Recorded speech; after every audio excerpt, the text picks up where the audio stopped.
Hey everyone, if AppFlowy won't open, crashes on startup, gets stuck on the loading screen, or refuses to launch completely, don't worry. In this video, I'll show you how to fix the most common AppFlowy not opening problems in 2026. First, completely close AppFlowy and try opening it again. Temporary glitches can sometimes prevent the application from launching correctly. Next, restart your computer or mobile device. A simple reboot can resolve background process conflicts that may be preventing AppFlowy from opening. Another common fix is checking whether you're using the latest version of AppFlowy. Outdated versions can contain bugs that have already been fixed in newer releases. If you've recently updated your operating system, make sure your version of AppFlowy is compatible with that update.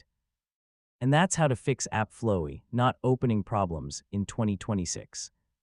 In most cases, updating the application, clearing temporary data, checking permissions, and reinstalling the software will solve the issue. Thanks for watching, and I'll see you in the next tutorial.